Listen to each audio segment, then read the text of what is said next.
memproklamasikan kemerdekaannya. Sebagaimana kita ketahui, pemerintahan pertama Indonesia dipimpin oleh Presiden Soekarno. Pemerintahan pertama Republik Indonesia.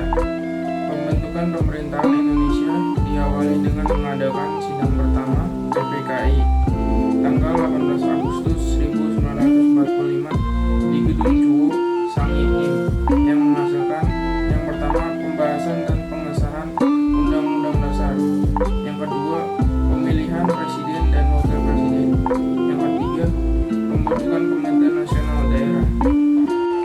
1.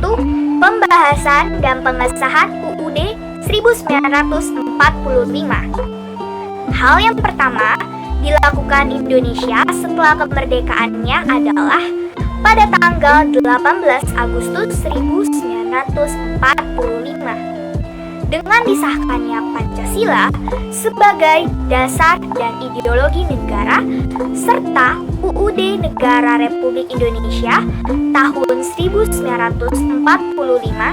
sebagai landasan hukum di Indonesia.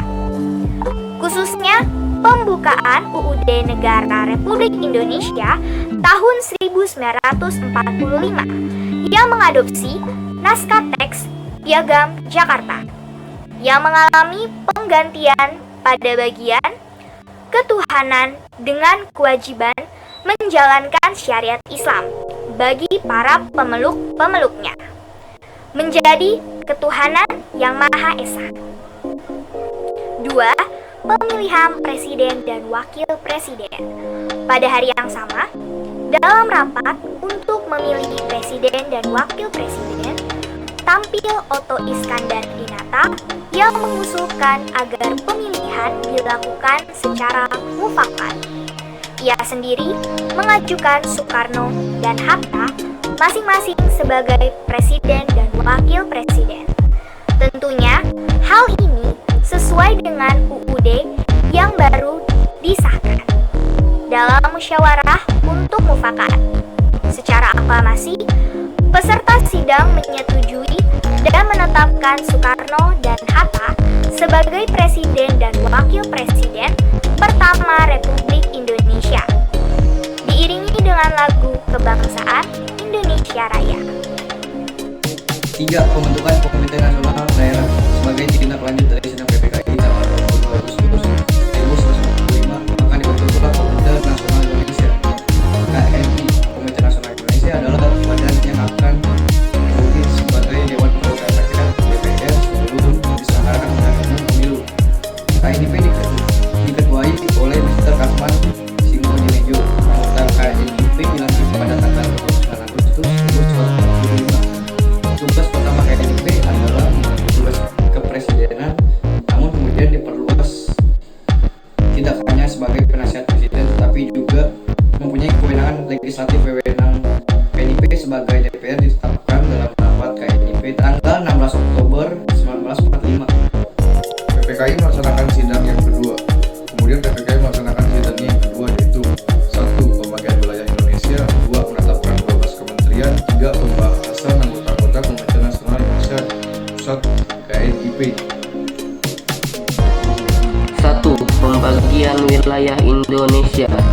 Rapat PPKI pada tanggal 19 Agustus 1945 memutuskan pembagian wilayah Indonesia menjadi 8 provinsi di seluruh bekas jelajahan Hindia Belanda.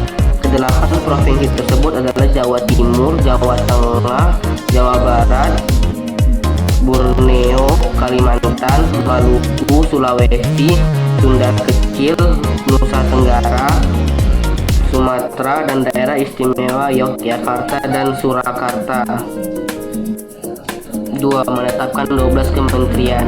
Awalnya Ahmad Subarjo mengusulkan dibentuknya 13 kementerian, namun setelah dilakukan pembahasan, sidang memutuskan adanya 12 kementerian dan 1 menteri negara, yaitu Departemen Dalam Negeri, Departemen Luar Negeri, Departemen Kehakiman, Departemen Keuangan, Departemen Kemakmuran, Departemen Kesehatan, Departemen Pengajaran, Departemen Pendidikan dan Kebudayaan, Departemen Sosial, Departemen Pertahanan, Departemen Perhubungan, dan Departemen Pekerjaan Umum.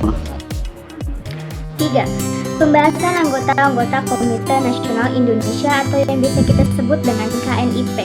Setelah 2 poin dalam hasil sidang terlaksanakan, PPKI baru membentuk Komite Nasional. Anggota KNIP berasal dari golongan muda dan tokoh-tokoh masyarakat dari berbagai daerah dengan jumlahnya yaitu 137 orang. Anggota KNIP dilantik pada tanggal 29 Agustus 1945 di Gedung Kesenian Pasar Baru, Jakarta. Dalam pembentukan KNIP diadakan sidang pertama yang berhasil memilih ketua dan wakil ketua, yaitu Kasman Singodimedjo sebagai ketua, dengan wakil ketua 1 yaitu Mas Sutarjo, wakil ketua 2 Johannes Latuharhari, dan wakil ketua 3 adalah Adam Malik. Membentuk kekuatan pertahanan dan keamanan. Pada tanggal 23 Agustus, Presiden Soekarno mengesahkan secara berdirinya BKR sebagai Badan Pertahanan yang bertugas menjaga keamanan yang beranggotakan terdiri dari anggota PETA, HELHO, KNIL. Dalam perkembangannya, BKR kemudian berubah nama menjadi TKR, Tentara Keamanan Rakyat, yang pada akhirnya menjadi TNI, yaitu Tentara Nasional Indonesia. Makna bagi kehidupan kebangsaan saat ini. Dengan adanya pembentukan pemerintahan pertama dapat menjadi dasar untuk memperbaiki pemerintahan lebih baik dari pemerintahan awal, dan juga dapat menjadi pendorong untuk kemajuan pemerintahan masa kini. Dengan mengikuti cara pemerintahan awal yang berhasil dan memperbaiki pembentukan pemerintah awal yang gagal, selain itu kita juga wajib untuk mengisi kemerdekaan dengan menjadi generasi penerus bangsa.